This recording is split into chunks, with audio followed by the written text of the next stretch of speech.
મિત્રો આપણે લાસ્ટ લેક્ચરની અંદર તો કે તત્વની ઓળખ માટે પરમાણુ ક્રમાંક અને પરમાણુ જોડાણનો અભ્યાસ કર્યો. ત્યારબાદ આઇસોટોપ્સ એટલે કે સમસ્થાનિકો, આઇસોબાર્સ એટલે કે સમભારિકો અને આઇસોટોનિક એટલે કે સમન્યુટ્રિનો વિશે અભ્યાસ કર્યો. પરંતુ એ પહેલાં આપણે પરમાણુમાં રહેલા જુદા જુદા સબ એટમિક પાર્ટિકલ અપરમાણુય કણોની શોધ જોઈ. આપણે પ્રોટોન, ન્યુટ્રોન અને ઇલેક્ટ્રોનની આપણે શોધ કેવી રીતે થઈ એનો અભ્યાસ કર્યો. હવે આપણે તેને આગળ વધારીએ તો કોઈ પણ પરમાણુની અંદર પ્રોટોન, ન્યુટ્રોન અને ઇલેક્ટ્રોન કેવી રીતે સમાયેલા હશે, પરમાણુ કેવો હશે તેનો વિચાર તો કે સૌ પ્રથમ વખત તો કે વિચાર તો દરેક વૈજ્ઞાનિકને થતો હશે તે સમયે, પરંતુ યથાર્થ સ્વરૂપે પરમાણુ મોડેલ તો કે સૌ પ્રથમ વખત તો કે જે થોમ્સને ઈસવીસન 1900ની અંદર આપ્યું. મિત્રો જે થોમ્સન કે જેને 1897ની અંદર કેથોડ કિરણોની શોધ કરી અને એના પરથી તેને કીધું કે કેથોડ કિરણો એ વાસ્તવમાં ઇલેક્ટ્રોનનો પ્રવાહ છે, એટલે કે કેથોડ કિરણો પરથી ઇલેક્ટ્રોનની શોધ કરી. ક્યારે? 1897માં. અને 3 વર્ષ બાદ તો કે સતત અભ્યાસ થકી તો કે જે થોમ્સને પરમાણુ મોડેલ આપ્યું. એ પહેલા તમે જુઓ તો 1886ની અંદર તો કે ગોલ્ડસ્ટાઇન નામના વૈજ્ઞાનિકે ધન વીજભારિત એનોડ કિરણોની શોધ કરેલી હતી.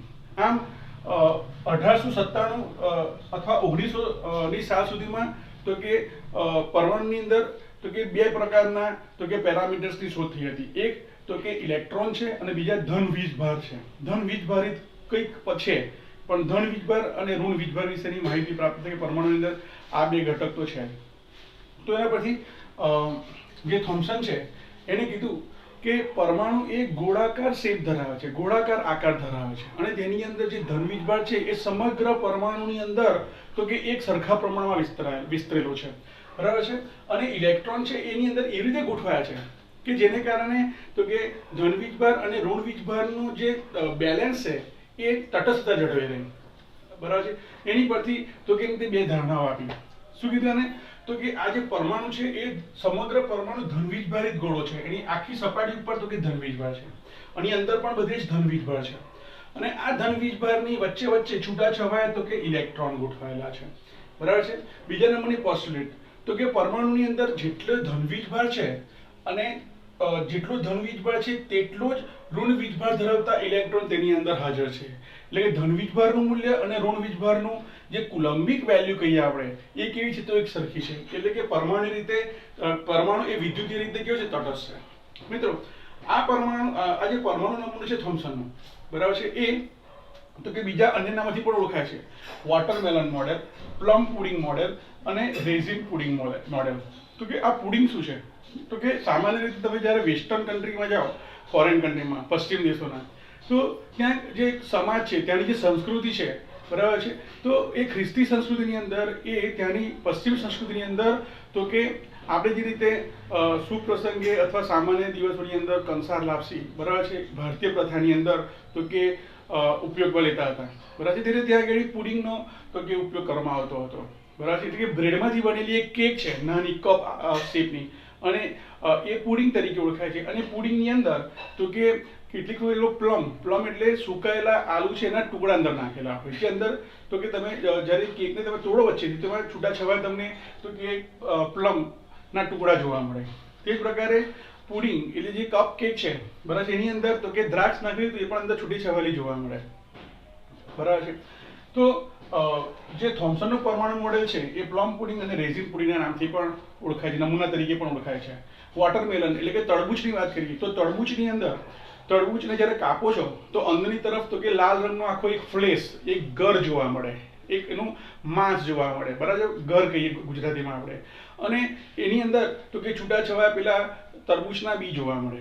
તો આ પરમાણુ નમૂનાને આપણે તરબૂચની સાથે પણ સરખાવી શકીએ કે તરબૂચની અંદર જે લાલ પ્રકારનું ગર છે એ પ્રકારે થોમ્સનના પરમાણુ મોડેલ અનુસાર પરમાણુની અંદર તો કે સમગ્ર ધન વીજભાર છે એ બધી જ જગ્યાએ એક સરખો વહેંચાયેલો છે, અને તેની અંદર તરબૂચના બીની જેમ છૂટાછવાયા તો કે ઇલેક્ટ્રોન ગોઠવાયેલા છે, બરાબર છે. આમ યાદ રાખો કે થોમ્સનનો પરમાણુ નમૂનો બીજા 3 નામથી પણ ઓળખાય છે. અને એની મર્યાદાની વાત કરીએ તો પરમાણુની અંદર જે પ્રોટોન તો ત્યારે હતા નહીં, પણ જે ધનવીજ ભાર છે અને ઇલેક્ટ્રોન છે એ એકબીજા સાથે કેવી રીતે જકડાયેલા છે, કયા આકર્ષણ પરથી જકડાયેલા છે, એના વિશે તો કે કોઈ પણ પ્રકારની માહિતી આપી શક્યો નહીં, એટલે કે એની સ્થિરતા સમજાવી શક્યો નહીં, બરાબર છે. અને બીજા નંબરે તો કે એના પછી આપણે જે પ્રયોગ કરીશું રુધરફોર્ડનો આલ્ફા પ્રોકિરણનો અભ્યાસ, જે પેલા ગોલ્ડ ફોઇલ ઉપર તો કે આલ્ફા કણનો મારો કરીને જે પ્રયોગ કર્યો હતો અને જેના દ્વારા તેને શોધી નાખ્યું કે પરમાણુની અંદર એક કેન્દ્ર હોય છે જેની અંદર તો કે ધનવીજ ભાર અને જે સમગ્ર દળ છે એ એક જ નાના તો કે નાભીની અંદર, પરમાણુની નાભીની અંદર તો કે ગોઠવાયેલું છે, બરાબર છે. એ તો કે સમજાવી શક્યો નહીં. હા, રુધરફોર્ડનું જે મોડેલ છે એ 1909માં મળ્યો અને આ થોમ્સનનો પરમાણુ મોડેલ 1900માં હતો. એટલે 1900 થી 1909 સુધીને થોમ્સનનો પરમાણુ નમૂનો સ્વીકાર્યો હતો, પરંતુ રુધરફોર્ડની શોધ બાદ તો કે આ જે પરમાણુનો જે નમૂનો છે એ સંપૂર્ણપણે નિષ્ફળ ગયો હતો. મિત્રો, તમારે આ પ્રશ્ન ખાસ યાદ રાખવાનો છે પરીક્ષાના પોઈન્ટ ઓફ વ્યૂ પણ.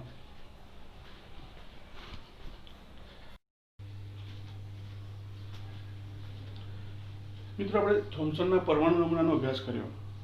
થોમ્સને દર્શાવ્યું કે જે ધનવીજ બળ છે એ પ્રોટોન, જે ધનવીજ બળ છે એ પરમાણુના તો કે સમગ્ર વિસ્તારમાં વિસ્તરેલ છે અને તેની સમગ્ર સપાટી ધનવીજ ભારિત છે.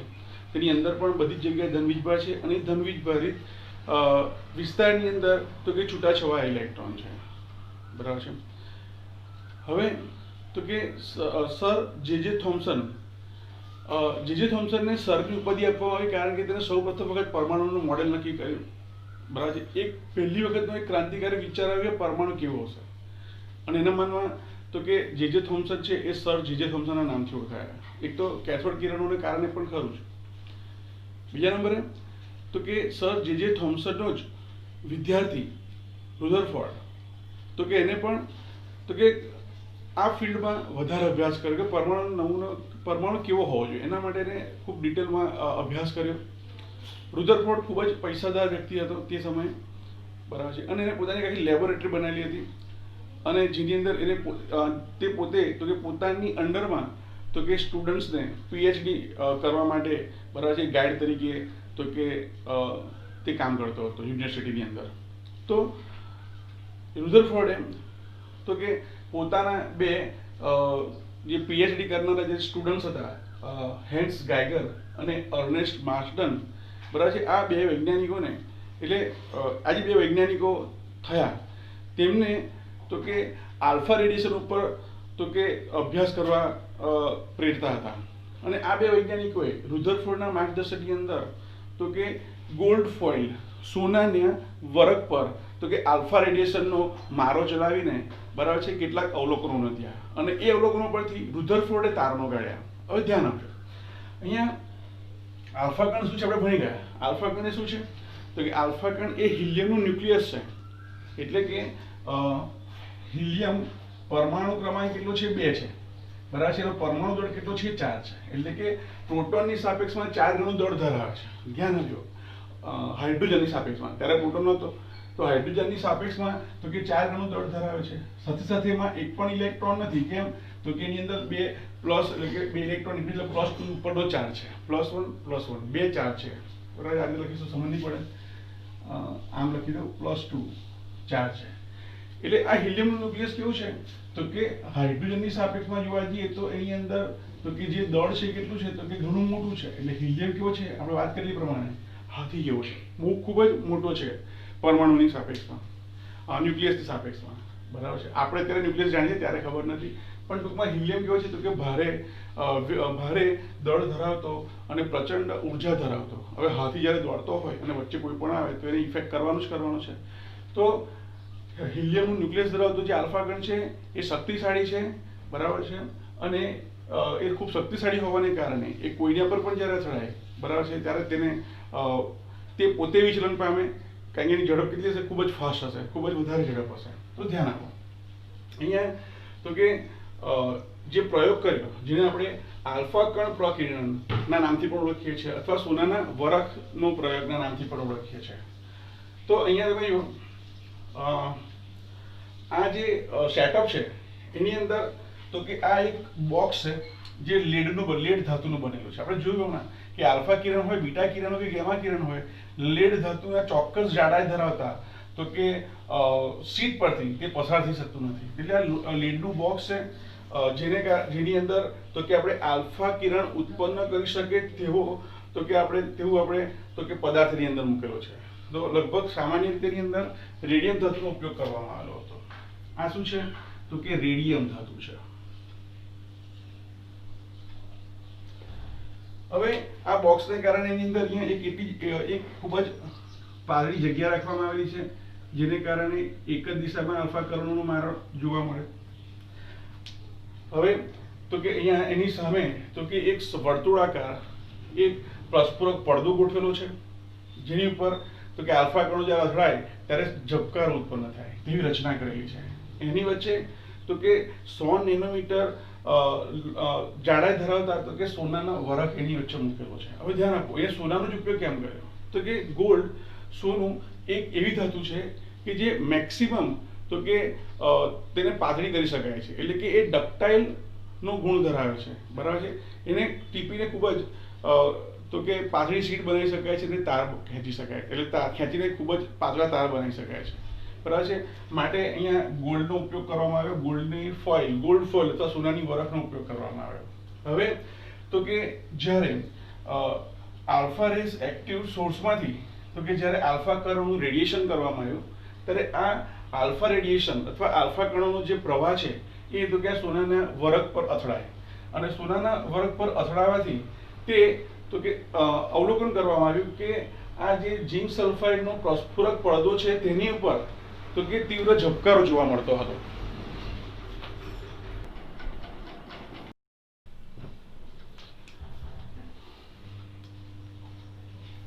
હવે આપણે રુધરફોર્ડે જે અવલોકન નોંધ્યા, એટલે એના જે બે સ્ટુડન્ટ્સ હતા એને જે અવલોકન નોંધ્યા એના પછી રુધરફોર્ડે જે તારણો કાઢ્યા એનો અભ્યાસ કરીએ. તો તેમણે જોયું કે જ્યારે આલ્ફા રેડિયેશન જ્યારે સોનાના ગોલ્ડ ફોઇલ પર જ્યારે થાય છે ત્યારે તેમાંના મોટા ભાગના જે આલ્ફા કણો હતા, આલ્ફા કિરણો હતા, તે તો કે તેમાંથી વિચલન પામ્યા વગર તો કે પસાર થઈ જતા હતા. હવે આવું ક્યારે થાય? તમે ધ્યાન આપો. થોમ્સનની જો વાત કરીએ તો થોમ્સન એવું કીધું હતું કે ધનવીજભાર છે એ તો કે આખા તો કે પરમાણુની અંદર વિસ્તરેલો છે, એટલે કે દરેક જગ્યાએ ધનવીજભાર છે. ધનવીજભાર તો કણો જ છે, બરાબર છે, પરંતુ એ આખા એ શું છે એનું નામ આપી શક્યા ન હતા. તો એ ધનવીજભાર છે, જો ધનવીજભાર એ દરેક જગ્યાએ જો હોય, દરેક વિસ્તારમાં હોય, તો આ પણ ધનવીજભારી છે અને તે પણ ધનવીજભારી છે, તેથી શું થાય તો કે વિચલન થવું જોઈએ, બરાબર છે. અને એટલું પણ એવું પણ કહી શકાય કે જે ધનવીજભાર, અત્યારે આપણને ખબર છે કે ધનવીજભાર એ પ્રોટોન છે અને એનું કદ નાનું છે, એની સામે હિલિયમ-2 પ્લસ ન્યુક્લિયસનું કદ વધારે છે, તો એને કારણે તો કે પ્રોટોન પણ ઉત્સર્જિત થવા જોઈતા હતા, એટલે કે દૂર જવા જોઈતા હતા, પણ એવું કશું થયું નહીં. એટલે કે અહીંયા પ્રોટોન સમગ્ર વિસ્તારમાં ના હોવા જોઈએ, બરાબર છે. એનો અર્થ એવો થયો કે પરમાણુનો મોટો ભાગનો વિસ્તાર કેવો હશે તો કે ખાલી હોવો જોઈએ. અહીંયા મોટા ભાગના અર્થ શું થાય તો કે 99% જેટલા જે રેડિયેશન છે આલ્ફા રેસનું એ સીધું જ વિચલન પામ્યા વગર પસાર થઈ જાય છે, બરાબર છે. એટલે કે પરમાણુનો મોટા ભાગનો વિસ્તાર કેવો હોવો જોઈએ? ખાલી હોવો જોઈએ. તમારી બુકમાં પહેલા અવલોકન આપ્યા છે ને પછી તારણ આપ્યા છે. આપણે અવલોકન અને કયા અવલોકન પરથી કયું તારણ તો કે એ લોકોએ મેળવ્યું, બરાબર છે, કર્યું, એ આપણે જોડે જોડે લખેલું છે. જે બ્લેક કલર છે એ અવલોકન દર્શાવે છે અને જે રેડ કલર છે એનું તારણ આપે છે. બીજા નંબરે તો કે અહીંયા તો કે એનો અભ્યાસ કર્યો તો અમે જોયું કે બહુ જ ઓછા તો કે જે આલ્ફા કણો છે એ તો કે વિચલન પામતા હતા, નાના ખૂણે વિચલન પામતા હતા, અને તે તો કે પ્રસ્ફુરક પડદા ઉપર તો કે એક નાનું એંગલ બનાવીને તો કે ત્યાં આગળ ઝબકારા ફ્લેશ આપતા હતા. તો આનો અર્થ એવો થયો કે જે પ્રોટોન છે, જે ધનવીજભારી છે, બરાબર છે, એ કેવું હોવું જોઈએ તો કે સમગ્ર વિસ્તારમાં નહીં પરંતુ એ કોઈ એક નાનકડા તો કે વિસ્તારની અંદર કેન્દ્રિત થયેલું હોવું જોઈએ. કેમ આવું થાય તો કે સામાન્ય રીતે શું થાય તો કે બે ધનવીજભાર છે. હવે તમે વિચાર કરો કે ધારો કે આ થોમ્સનના પરમાણુ નમૂનાની વાત કરીએ તો અહીંયા દરેક જગ્યાએ ધનવીજભાર છે આ રીતે, અને જ્યારે આલ્ફા કણ જ્યારે એની ઉપર અથડાય અથવા એની નજીકથી પસાર થાય તો આપણને ઘણા બધા આ પ્રકારના વિચલન જોવા મળવા જોઈતા હતા, પરંતુ અહીંયા શું કહે છે કે ખૂબ જ ઓછા, તો કે લગભગ ખૂબ ઓછા એટલે કેટલા તો કે 200 આલ્ફા કણોની સાપેક્ષમાં આપણને ફક્ત એક જ આલ્ફા કિરણ અથવા આલ્ફા કણનું વિચલન જોવા મળતું હતું. જો આ રીતે ધનવીજભાર સમગ્ર પરમાણુમાં વિસ્તરેલો હોત તો બે ધન વીજભાર, બે પ્લસ પ્લસ વચ્ચે તો કે અપાકર્ષણ થાય અને એને કારણે આ પણ ધન વીજભારિત છે આલ્ફા ગણ પણ, અને પ્રોટોન એટલે કે ધન વીજભારિત તો છે જ અંદર, ધન વીજભાર તો હાજર જ છે, તો બે ધન વીજભાર વચ્ચે અપાકર્ષણ થાય તો આપણને ઘણા બધા આ પ્રકારના તો કે ઝબકારા જોવા મળતા હતા, પણ તેવું થયું નહીં.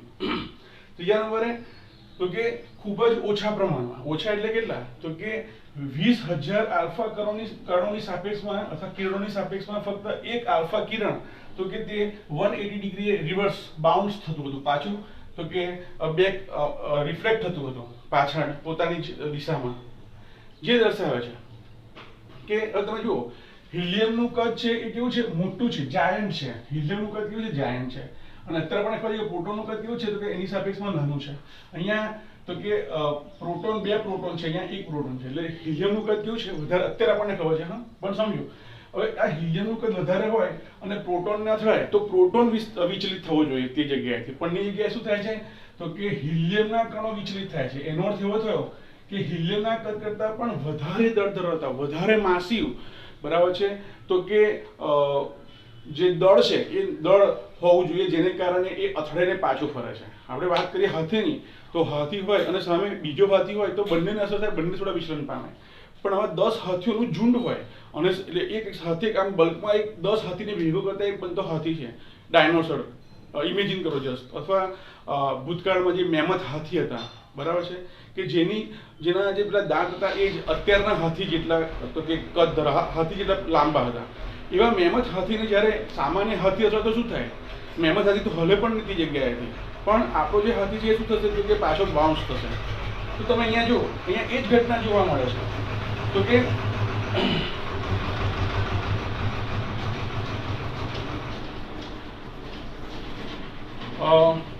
તેનો અર્થ એવો થયો કે પરમાણુના, એટલે રુધરફોર્ડે એવું મંતવ્ય આપ્યું કે પરમાણુની અંદર તો કે જે બધું જ પ્રોટોન છે, બધું જ જે ધનવીજભાર છે, બરાબર છે, એ કોઈ એક જ જગ્યાએ એકત્રિત થયેલો હોવો જોઈએ. હમણાં વાત કરીએ પ્રમાણે ધારો કે 100 હાથી ભેગા થયા હોય અને સામે એક હાથી તો કે અથડાય તો એને બાઉન્સ થવું જ પડે. તો એના પરથી તો કે રુધરફોર્ડે કીધું કે પરમાણુના સેન્ટરમાં, પરમાણુના કેન્દ્રમાં સમગ્ર ધનવીજભાર ખૂબ જ નાના કદની અંદર તો કે કેન્દ્રિત થયેલો હોવો જોઈએ. ઉપરાંત પ્રોટોન ઉપરાંત પણ એની અંદર કોઈ બીજા એવા કણો હોવા જોઈએ કે જેને કારણે એનું જે દળ છે એ માસિવ થાય છે, ખૂબ જ જથ્થા, ખૂબ જ ડેન્સ થાય છે, અને એને કારણે તો કે આપણું જે આલ્ફા કણ છે એ અથડાઈને બાઉન્સ થાય છે. મિત્રો, બરાબર છે. આથી તો કે રુધરફોર્ડે દર્શાવ્યું સૌપ્રથમ વખત કે પરમાણુ છે એ કેન્દ્ર ધરાવે છે, અને આ કેન્દ્રની અંદર જ તો કે પરમાણુનું મોટાભાગનું દળ અને સમગ્ર ધનવીજભાર કેન્દ્રિત થયેલો છે, જેને એને ન્યુક્લિયસ, એને એક કેન્દ્ર નામ આપ્યું. ન્યુક્લિયસ કહીશું, સેન્ટર માટે કેન્દ્ર શબ્દ વાપરે છે, એટલે આપણે ન્યુક્લિયસ શબ્દનો પ્રયોગ કરીએ. તો સૌપ્રથમ ન્યુક્લિયસ શબ્દ આપણને કોને આપ્યો તો કે રુધરફોર્ડે આપ્યો, બરાબર છે. તો રુધરફોર્ડે ગણતરીઓ કરીને શોધી કાઢ્યું કે પરમાણુની અંદર પરમાણુનું કદ અને તેની અંદર એટલે કેન્દ્રના કદનો જે તફાવત, રેશિયો છે કેટલો હશે. તો એને શોધી કાઢ્યું કે આજે આ ધારો કે પરમાણુ છે અને પરમાણુના કદની ત્રિજ્યા કેટલી છે કે 10⁻10 મીટર છે, બરાબર છે. એની સાપેક્ષમાં જે પરમાણુનું કેન્દ્ર છે એની ત્રિજ્યા કેટલી છે તો કે એ 10⁻15 મીટર છે.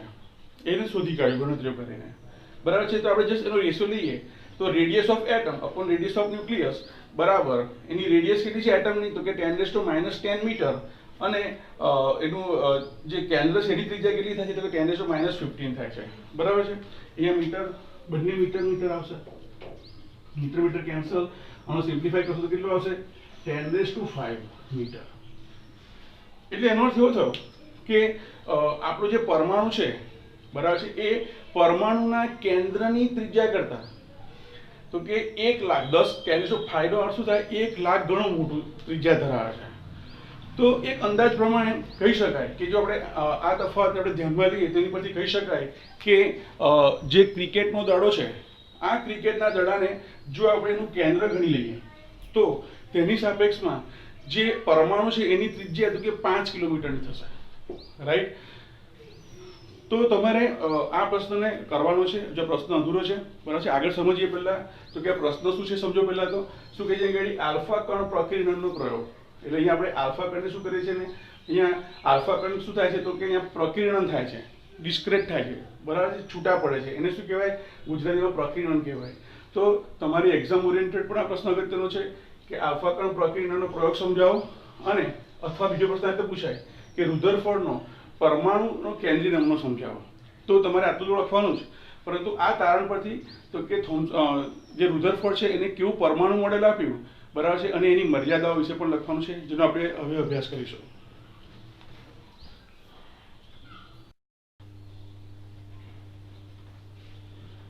મિત્રો, આપણે જોયું કે આલ્ફા પ્રકીર્ણનનો જે પ્રયોગ જોયો એના અવલોકનો પરથી રુધરફોર્ડે જે તારણો કાઢ્યા, એ તારણો પરથી તેમને તો કે પરમાણુનું એક નવું મોડેલ રજૂ કર્યું, જેમાં એને ન્યુક્લિયસ શબ્દનો પ્રયોગ કર્યો, બરાબર છે, એને ન્યુક્લિયસ શોધ્યું. રુધરફોર્ડની તો કે અહીંયા જે મેઇન બરાબર એની શોધ છે ન્યુક્લિયસ છે.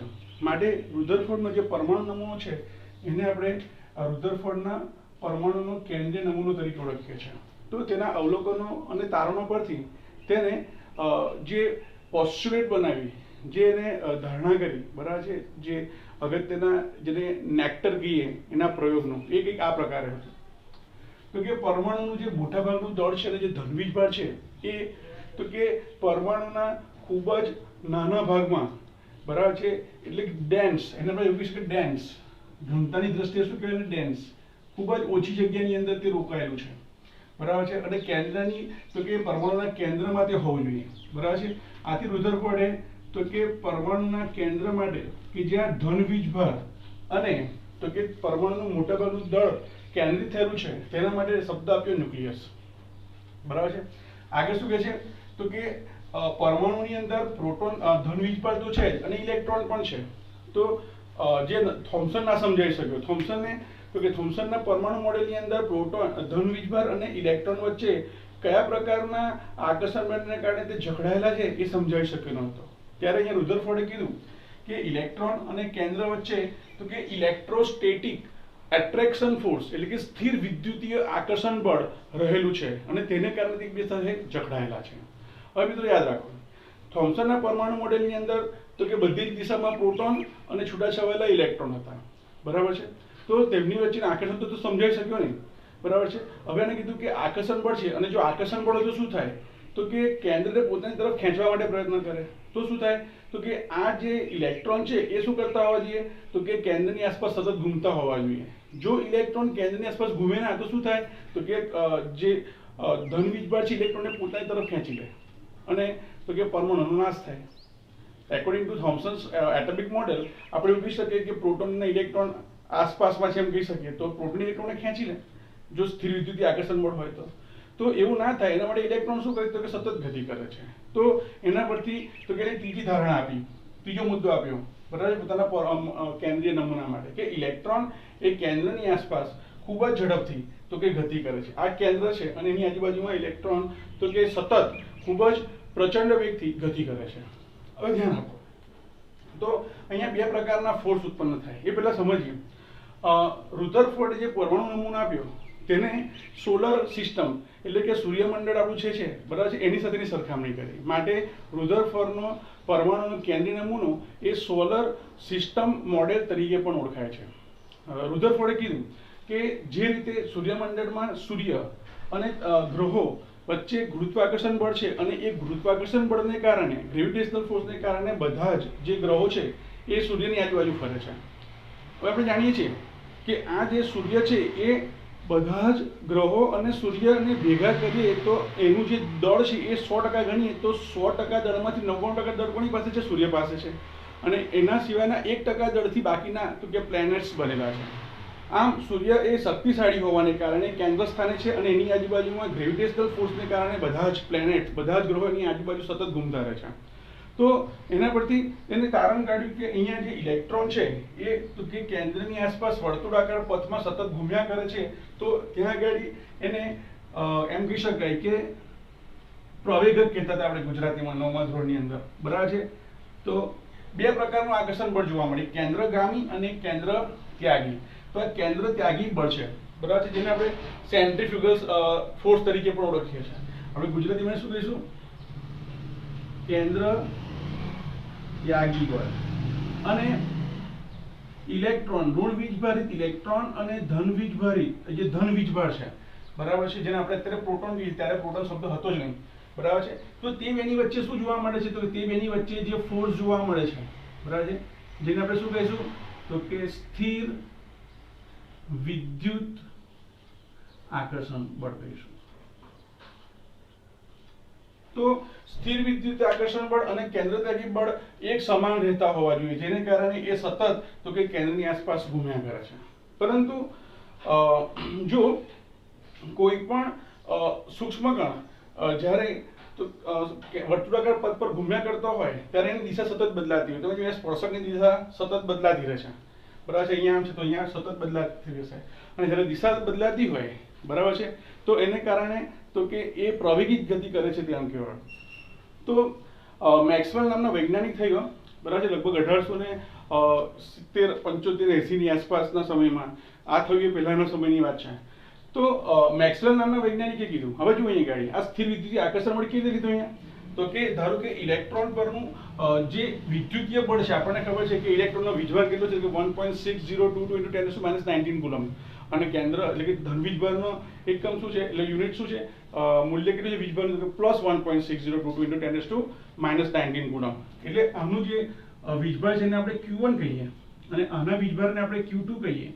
તો આપણે ગ્રેવિટેશનલ ફોર્સના સૂત્ર પરથી લખી શકીએ આપણે કે Q1 × Q2/r² અને ઇન્ટુ આ તો અચળાંક છે. તો મેક્સવેલે કીધું, મેક્સવેલ શું કીધું? તો કે મેક્સવેલે ઇલેક્ટ્રોમેગ્નેટિક રેડિયેશનનો સિદ્ધાંત આપ્યો.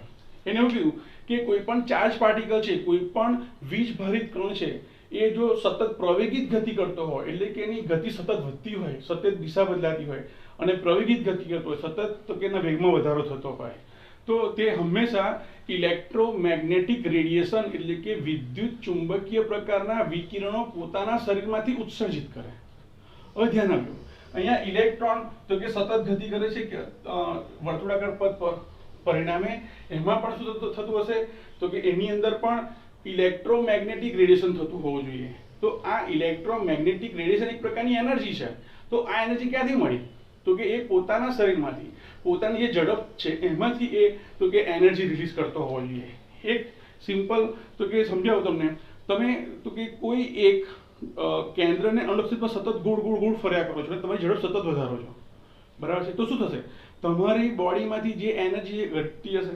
કેમ? તો કે તમે એનર્જીનો ઉપયોગ કરીને સતત તમે ગતિ કરી રહ્યા છો. તો ઇલેક્ટ્રોન જ્યારે વર્તુળાકાર પથ પર ગતિ કરે છે તે દરમિયાન એ પોતે તો કે ઇલેક્ટ્રોમેગ્નેટિક રેડિયેશન એટલે કે વિદ્યુત ચુંબકીય વિકિરણો પોતાના પાસેથી એ ઉત્સર્જિત કરે છે. માટે એની એ એનર્જી ક્યાંથી આવી? તો કે જે દોડે છે એમાંથી એની એનર્જી તો કે ઘટી ગઈ. તમે શિયાળામાં દોડો અને ઉનાળામાં દોડો, તો શિયાળામાં દોડો છો એના કરતાં ઉનાળામાં ઓછું દોડી શકશો. કેમ? તો કે તમારી એનર્જી છે એ તો કે બહાર ફેંકાઈ રહી છે, બરાબર છે. ગરમીને કારણે તમે એટલો એનો ઉપયોગ કરી શકતા નથી, રાઈટ. તો અહીંયા ઇલેક્ટ્રોન તો કે એ પ્રવેગિત ગતિ કરે છે અને એ જો વિદ્યુત ચુંબકીય વિકિરણો ઉત્સર્જિત કરતો હોય તો શું થાય? તો ધીમે ધીમે તો કે એની ઝડપ ઘટતી જાય અને એને કારણે શું થાય? તો કે ધીમે ધીમે એની કક્ષા ઘટતી જાય. શરૂઆતમાં એટલે દૂરથી ઘટતી કરે છે. હવે તો કે ઇલેક્ટ્રોમેગ્નેટિક રેડિયેશન કરે છે એટલે શું થશે? એની ગતિ ઘટી, કક્ષા ઘટતી ગઈ અને એક સમય એવો આવશે કે એ પેલા પરમાણુના કેન્દ્રમાં વિલય પામી જશે. એનો અર્થ કે કોઈ પણ, અને પણ કેટલા સેકન્ડમાં? તો કે નેનો સેકન્ડથી પણ ઓછા સમયમાં, 10⁻⁻⁷ નેનો સેકન્ડથી સહેજ વધારે એટલે કે 10⁻⁻⁸ સેકન્ડની અંદર એ પોતે નાશ પામી જશે. અને જો પરમાણુ નાશ પામતો હોય તો કોઈ દ્રવ્ય અત્યારે પૃથ્વી પર જોવા જ મળે નહીં. ધેટ મીન્સ કે રુધરફોર્ડના પરમાણુ મોડેલમાં તો કે થોડી ત્રુટિ રહેલી છે. આમ કહી શકાય મુખ્ય બે ખામીઓ છે. શું? તો કે રુધરફોર્ડના પરમાણુ મૂળ છે એ પરમાણુની સ્થિરતા સમજાવી શક્યો નહીં. એકોર્ડિંગ ટુ ધીસ મોડેલ પરમાણુ તો નાશ પામે છે, તો પરમાણુ સ્થિર છે એ તે સમજાવી શક્યું નહીં. સાથે સાથે અહીંયા તમે જુઓ, કેન્દ્રની આસપાસ જે ઇલેક્ટ્રોન છે એ એક જ પથ પર ગતિ કરતા દર્શાયેલા છે. તો ઇલેક્ટ્રોન કેન્દ્રની આસપાસ કેવી રીતે ગોઠવાયેલા છે તેની માહિતી તે આપી શક્યો નહીં. તો આ પ્રશ્ન તમારે ખૂબ જ સરસ રીતે યાદ રાખવાનો છે, એક્ઝામ પોઈન્ટ ઓફ વ્યૂ પણ, અને જી નીટના તો કે એક્ઝામ માટે પણ તમારે આમ જે મુદ્દા છે એ ખાસ યાદ રાખવાના છે.